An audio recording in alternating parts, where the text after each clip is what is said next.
মনে মনে ভাবলো গোবিন্দের বদনটা তো একবার দেখতে পাবো। ছোট্ট ছিদ্র দিয়ে যেই না নয়নটা দিয়েছে, দেখতে পেল মন্দিরের ভিতরটা গাঢ় অন্ধকার, কাউকে দেখা যাচ্ছে না। শুধু একটা ছোট্ট ছেলে মনের আনন্দ খেলা করছে, ঘোরাফেরা করছে, আর তার চরণের নপুরগুলো ঝুমঝুম করে বাজছে। বাইরে থেকে জিজ্ঞাসা করে উঠল, কে গো? মন্দিরের ভিতরে তুমি কে? ভগবান আর রইতে পারলো না, এবার সারা দিল, আমি গো আমি। কে তুমি? কি নাম তোমার? ভগবান বলে উঠলে, আগে বলো তোমার নাম কি? আমার নাম হলো মাধু। তোমার নাম যদি মাধু হয়, আমার নাম হলো শ্রী মাধব। তুমি মন্দিরের ভিতরে কেন? ঠাকুর মশাই আমায় বন্ধ করে, দরজা বন্ধ করে চলে গেছে। তোমার মা তোমায় খুঁজবে না? তোমার মা তোমাকে ডাকবে না? হ্যাঁ। তুমি কোথায় থাকো? বলে আমি এখানেই থাকি। কোথায়? কি নাম তোমার? ওগো গোয়ালার ছেলে আমি, গোপাল আমার নাম। গোয়ালার ছেলে আমি, গোপাল আমার নাম। গোয়ালার ছেলে আমি, গোপাল আমার নাম। গোয়ালার ছেলে আমি, গোপাল আমার নাম। মাঠে মাঠে চড়াই ভেনু বৃন্দাবন ধাম। মাঠে মাঠে চড়াই ভেনু বৃন্দাবন ধাম। মাঠে মাঠে চড়াই ভেনু বৃন্দাবন ধাম। মাঠে মাঠে চড়াই ভেনু বৃন্দাবন ধাম। আমি বৃন্দাবনের বনে থাকি, বৃন্দাবনের বনে থাকি, বৃন্দাবনের বনে থাকি, বৃন্দাবনের বনে থাকি। মাঠে মাঠে চড়াই ভেনু আমি, বৃন্দাবনের বনে থাকি। মাঠে মাঠে চড়াই ভেনু বৃন্দাবনের বনে থাকি। সবাই গোপাল বলে ডাকে, বৃন্দাবনের বনে থাকি। সবাই গোপাল বলে ডাকে, বদন ভরে হরি বলো। সবাই বলে হরি বলো। সবাই গোপাল বলে ডাকে, বৃন্দাবনের বনে থাকি। শোনো, তোমারও যা নাম আমারও তাই নাম। তোমার নাম হলো, আমার নাম মাধব, আর তোমার নাম শ্রী মাধব। তাহলে আজ থেকে তুমি আর আমি দুজনে দুজনার বন্ধু। ভগবান মনে মনে ভাবছে, শোনো, আমার বন্ধু হওয়া এত সহজ কথা নয়। আমার বন্ধু হতে হলে তোমাকে আরো অনেক বড় পরীক্ষা দিতে হবে। ভগবান বলে উঠল, শোনো মাধব, আমি তোমার বন্ধু হতে পারি, কিন্তু এখন আমার ভীষণ খিদে পেয়েছে। তুমি যদি আমার জন্য কিছু খাবার আনতে পারো, তবেই আমি তোমার বন্ধু হব। মাধব মনে মনে ভাবছে, হাই রে, আমি 7 দিন উপবাসী ভালো করে খেতে পাইনি, আবার ওর জন্য কোথা থেকে খাবার জোগাড় করবো?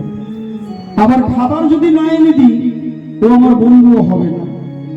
বেশ, আচ্ছা তুমি অপেক্ষা করো, আমি দেখছি কোথাও তোমার জন্য খাবার পাই কিনা। এই বলে ছোট্ট ছেলেটা খাবারের সন্ধানে বৃন্দাবনের দোকানে দোকানে গিয়ে দুটি হাত পেতে খাবার ভিক্ষা করতে লাগলো। তবে তোমরা আমায় একটু খাবার দাও না, তোমরা আমায় একটু খাবার ভিক্ষা দাও না। দোকানি বলে, এই পয়সা এনেছিস? বলে, না, পয়সা তো আমার কাছে নেই। দূর হয়ে যাবো দোকান থেকে। যে দোকানে যায় সেই দূর দূর করে তাড়িয়ে দেয়। হ্যাঁ বাবা, পয়সা না হলে কে কত দেবে? শেষে একটা দোকানে গিয়ে যেই না দাঁড়িয়েছে, দোকানিকে বলছে, আমায় একটু খাবার দাও না। আমার জন্য নয় গো, আমার বন্ধুর বড় খিদে পেয়েছে। বাবা বাবা, আপনি পাইলে ভাত, আবার শঙ্করাকে ডাক। নিজে খেতে পায় না, আবার বলে বন্ধুর জন্য ভিক্ষা করতে নেই। পয়সা আছে? বলে না। দূর হয়ে যায় এখান থেকে। ছেলেটাকে মারতে মারতে ঘাড় ধাক্কা দিয়ে ওই পথের ধুলায় ছুঁড়ে দিল। আছাড় খেয়ে পড়লো ছোট্ট ছেলেটা। সেইখানে ছিল একজন চানাওয়ালা। চানা বোঝেন মা? ওই ছোলাকে ভিজিয়ে শসা দিয়ে যেগুলো স্কুলে বিক্রি হয় ছোট ছোট ঠোঙায়। চানাওয়ালা মনে মনে ভাবছে, না জানি কি অপরাধ করেছে ছেলেটা, দোকানি এমন করে মারতে মারতে ছেলেটাকে ঘাড় ধাক্কা দিয়ে পথের ধুলায় ছুঁড়ে ফেলে দিল। তাড়াতাড়ি করে ছুটে এসে ছেলেটাকে তুলে বলছে, ও ভাই, কি হয়েছে তোমার? তুমি এমন করে লোকের দোকানে দোকানে হাত পেতে ভিক্ষা করছো কেন? তোমার কি খিদে পেয়েছে? বলে, না গো, আমার খিদে পাই, আমার বন্ধুর বড় খিদে পেয়েছে। কোথায় থাকে তোমার বন্ধু? ছোট্ট মাধু আঙুল বাড়িয়ে দেখাচ্ছে, ওই মন্দিরে আছে আমার বন্ধু। চমকে উঠল চানাওয়ালা, ও তো বাটু বিহারীর মন্দির, ওতে তো ভগবান আছে। চানাওয়ালার মনে পড়ে গেল সেই পূর্বের কথা। কোন কথা মা? এই চানাওয়ালা যেদিন দিন দরিদ্র অসহায় ছিল, প্রত্যেক দিন একটা ছোট্ট ঝুড়িতে করে একটু চানা, একটু ছোলা, একটু শসা নিয়ে ওই বৃন্দাবনে বাটু বিহারীর মন্দিরের পথ ধরে যেত। মন্দিরের সামনে ঝুড়িটা নামিয়ে রেখে ভগবানকে নয়ন জলে বুক ভাসিয়ে কেঁদে বলতো, ওগো দয়াময়, এই সামান্য কটা চানা বিক্রয় করে আমার সংসার চলে। এই চানা বিক্রয় করে আমি আমার ছেলে মেয়ে বাবা মার মুখে দুটো অন্ন তুলে দিতে হয়, ভাত তুলে দিতে হয়। আজ এই চানাগুলো যেমন বাবা বিক্রি হয়ে যায়। এই বলে ছোট্ট ছোট্ট ঠোঙায় একটু শসা, একটু ছোলা দিয়ে মন্দিরের দরজায় রেখে আসতে। ভক্তের চোখের জলে ভেজানো চানা ভগবান মনের আনন্দে সেবা করত। এমন করে বেশ কিছুদিন দিয়ে গেল। ভগবান মনে মনে ভাবলো, যে আমাকে এতদিন ধরে শসা ছোলা চানা দিয়ে গেল, তারও কিছু নিলে মা কিছু দিতে হয়, তাই তো নাকি? যেমন কেউ নিমন্ত্রণ করে তার ঘরে খেতে যাবো বটে, হাতে একটা কিছু নিয়ে যেতে হয়। এটা দেখাবার জন্য নয়, আর তাকে দেওয়ার জন্য নয়। তার ছোট্ট ছেলেটার অন্নপ্রাশন, তাকে একটু খাতা পেন বই, একটু ভালো খেলনা পুতুল দিলে ছেলেটা খেলা করবে। তাহলে কারো কিছু নিলে কিছু ফিরে দিতে হয়। ভগবানও তাই কারো নিয়ে রাখেন, ও কোনোদিন দেনা হয়ে থাকে। মনে মনে ভাবলো, যখন রোজ আমাকে এমন ঠোঙায় করে চানা দিয়ে যায়, খানা আমি খাই চানাগুলো, তাহলে ওকে একটু কিছু দিতে হবে। কি দেবে মা? ভগবানের দেওয়ার কি আছে? ভগবানের দেওয়ার আছে আশীর্বাদ। সে যদি একবার হাতটা তুলে দেয়, তোমার জীবনটা ধন্য হয়ে যাবে। ভগবান আশীর্বাদ করেছিল, আজ থেকে তোর এই বৃন্দাবনে চানার দ্বিগুণ ব্যবসা হয়ে যাবে। সেই দিন থেকে সেই চানাওয়ালার বৃন্দাবনে একটা বিরাট বড় দোকান হয়েছে, যে দোকানে সকাল থেকে ঝাঁপ তুললেই খরিদ্দার, রাত্রিবেলা বন্ধ করা পর্যন্ত খরিদ্দার, যার বেচা কেনার কোনো শেষ ছিল না। কিন্তু একটা কথা আছে মা, যখনই বজ্রাঘাত তখনই রাম নাম। সেদিন থেকে চানাওয়ালার ভগবানকে ডাকার সময় পায় না। এই জগতের মানুষও আমরা ঠিক তাই। যেদিন তুমি দিন দরিদ্র অসহায় ছিলে, একটা তাল পাতার ঘরে বাস করতে, একটু ভেবে দেখো না, আজ থেকে 20 বছর আগে এই বাবারা, বয়স্ক যারা আছে তারা জানে, এরা বুঝবে না। যেদিন তাল পাতার ঘরে খড়ের চালে ছিটে বেড়া দিয়ে বাস করত, এই বাবা ছেলে মেয়েগুলোকে নিয়ে মানুষ করেছিল, সেদিন এই ঠাকুর তলায় এসে বেল গাছের তলায় বলেছিল, গোবিন্দ, রাত্রে জ্বর হলে ছেলেগুলোর মাথায় পড়ে, কত পোকা মাকড় কত কিছু ঢোকে, একটু মাথা ধরে ছাই তুমি করে দিন। ভগবানকে যদি নয়ন ভরে, নয়ন জলে বুক ভাসিয়ে কাতর কণ্ঠে ডাকতে পারো, সেটার ব্যবস্থা করি। আজকে মা দেখুন, একটু 10 বছর পিছিয়ে গেলে এত পাকা বাড়ি কারো ছিল না। তাহলে ধর্মকর্ম একটু বেড়েছে, হরিনাম বেড়েছে, পুজো অর্চনা বেড়েছে, কালী পুজোর ধুম দেখলে এখন ভদ্র ভেঙে যাওয়ার কাজ। তাহলে মায়ের কত আনন্দ হয়েছে। এর আগে কেউ এমন করে পুজো করতো না। পুজো যদি 10 টাকা হয়, 2 লাখ টাকার শুধু ওই বক্স বাজে, তাহলে মায়ের কত আনন্দ। সারা পাড়ার মানুষের কত এখন সেবা হচ্ছে, নরনারায়ণ সেবা হচ্ছে, অন্নকূট হচ্ছে। তাহলে সেদিন বাবা ডেকেছিল যে ঠাকুর ছেলে পুলে নিয়ে ঘরে থাকি, একটু মাথা গোজার ঠাই পেলে হবে। ভগবান বললে তাই হবে।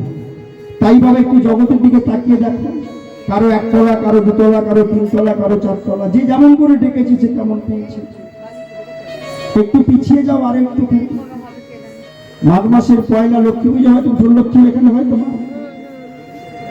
দেখবেন মা, কিছুদিন আগে এত চাষবাস ভালো করে ছিল না, জলের অভাব।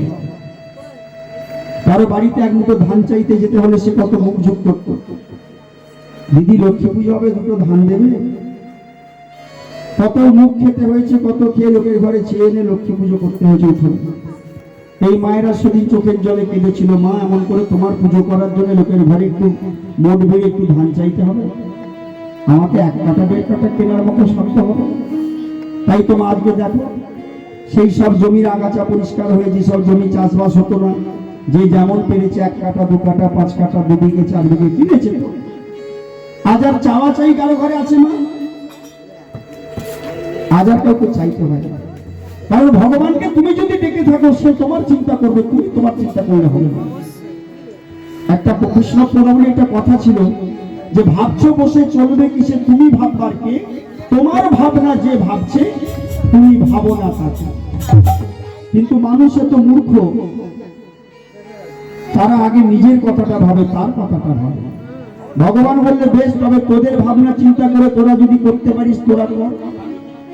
কিন্তু ভাবনা চিন্তা করে শেষে যখন হলো না, সেই ঠাকুরতলা ঘরে গিয়ে ছেলেটার শরীর খারাপ তুমি একটু দেখো, মেয়েটার পরীক্ষা তুমি একটু দেখো, স্বামীর কাজটা চলে গেছে তুমি দেখো।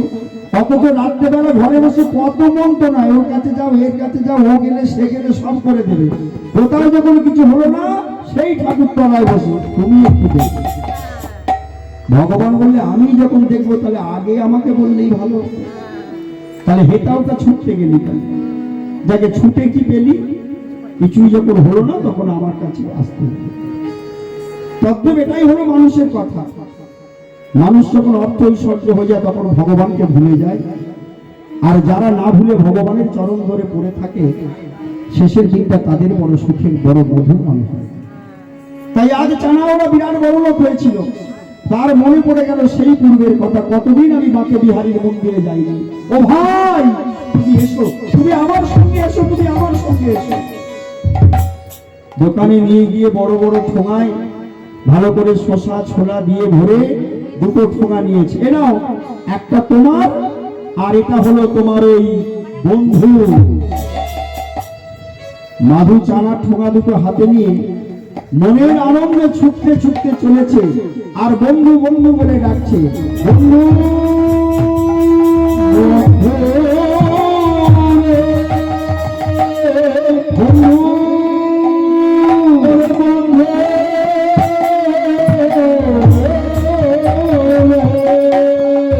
বন্ধু বন্ধু বন্ধু বলে বাঁকে বিহারীর মন্দিরের পিছনে এসেছে। ঘরের দরজাটা তো বন্ধ, ছোট্ট সেই যে ছিদ্র আছে, দেখবেন মা ঘর করতে গেলে সবাই একটা ঘরের পেছনে ছোট্ট ফাঁকা রাখে। কেন বলো তো মা? ঘরে যখন ধোয়া মোছা নোংরা জলটা পাস হয়, তেমন প্রত্যেক মন্দিরের পিছনে একটা করে ছোট্ট ছিদ্র আছে, মন্দির ধৌত মার্জন করা জলটা সেখান দিয়ে পাস হয়। তার ছোট্ট ছেলেটা সেই শশা ছোলার চানা ঠোঙাটা নিয়ে নরম কচি হাত দিয়ে ওই ছিদ্র দিয়ে মন্দিরের ভিতরে দিয়েছে। ও বন্ধু, এই নাও তোমার জন্য খাবার এনেছি। গোবিন্দ আমার মনের আনন্দে শসা ছোলার ঠোঙাটা নিয়ে মনের আনন্দে সেবা করছে, আর মন্দিরের বাইরে মাধু একটু একটু করে মুখে দিচ্ছে আর মনের আনন্দে। কেন? খেতে যখন দিয়েছি তাহলে ও আমার বন্ধু হবে, তাই 2 হাত তুলে নাচছে আর গাইছে। কি বলছে? তুই আমার বন্ধু আমি তোর বন্ধু, দুজনে দুজনার বন্ধু হব। তুই আমার বন্ধু আমি তোর বন্ধু, দুজনে দুজনার বন্ধু হব। তুই আমার বন্ধু আমি তোর বন্ধু, দুজনে দুজনার বন্ধু হব। তুই আমার বন্ধু আমি তোর বন্ধু, দুজনে দুজনার বন্ধু হব। বন্ধু রে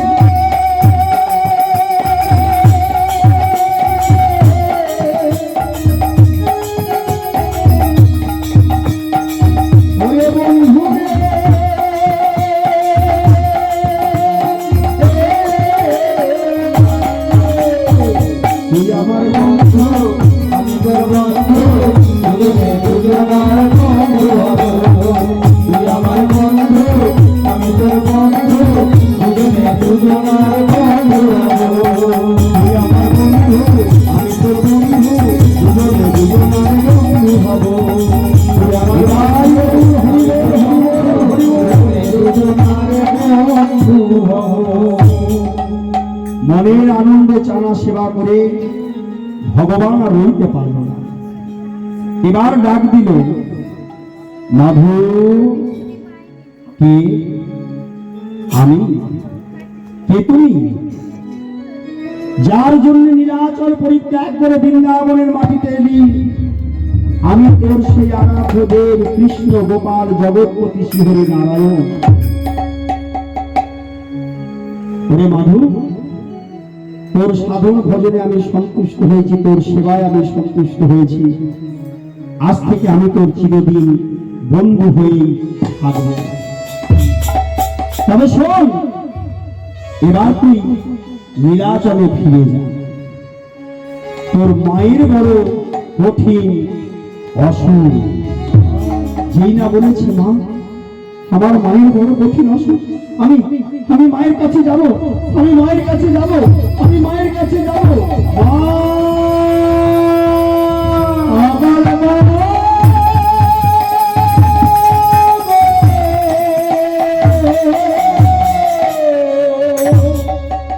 শোন মাধব, আজ থেকে আমি তোর চিরদিন বন্ধু হয়ে থাকবো।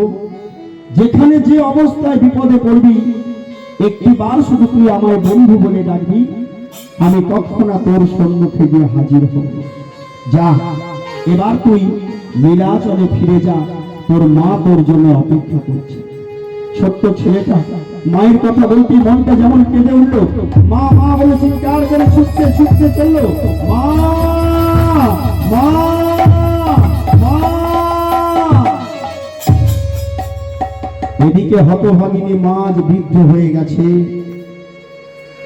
চোখে আর দেখতে পায় না। পাতার কুড়ে ঘরে শুয়ে থাকে, উঠতেও ভালো করে পারে না। শুধু অপেক্ষা করছে সেই যে ছেলেকে বলেছিল, যতদিন গোবিন্দকে না পাবি তোর মুখ আমায় দেখাবি না। আমার ছেলেটা কি শেষের বেলা আমি মরে যাবো একবার দেখতে পাবো? আমি কি একবার আমার মাধুকে দেখতে পাবো না? এমন সময় যখন চিৎকার করে আসছে, মা আমার মা,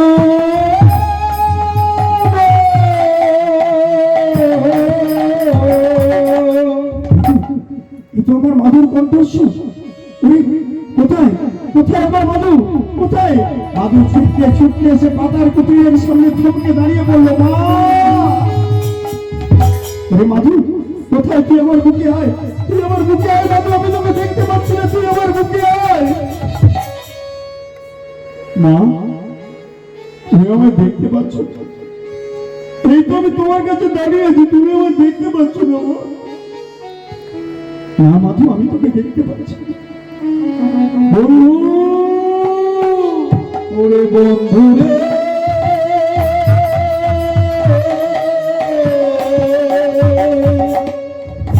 যেই না বন্ধু বলে দেখেছি, ভগবান এসে দাঁড়িয়ে বলল,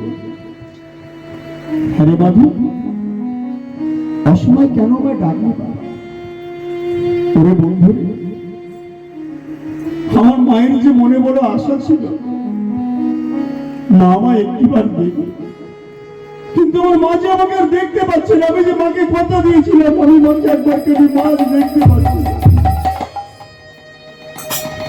আমার মাকে আমি একবার দেখতে পাবো।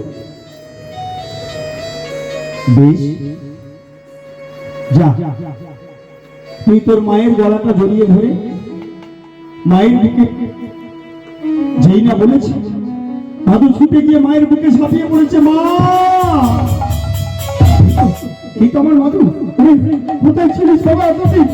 এই অবাদিনে মাকে ছেড়ে তুই কোথায় ছিলিস এতদিন? মাধু তুমি বলো। আরে মাধু, তুই না বলেছিলিস যতদিন পর্যন্ত তুই তোর গোবিন্দকে না পাবি তোর এই মুখ আমায় দেখাবি না? তবে কোথায় বল, বল কোথায় তোর ভগবান, কোথায় তোর গোবিন্দ? মা, তুমি দেখতে পাচ্ছ না? এই তো এই তো আমার গোবিন্দ আমার কাছে দাঁড়িয়ে আছে। বলে না না মাধু, না আমি দেখতে পাচ্ছি না, আমি শুধু তোকেই দেখতে পাচ্ছি, আমি তোর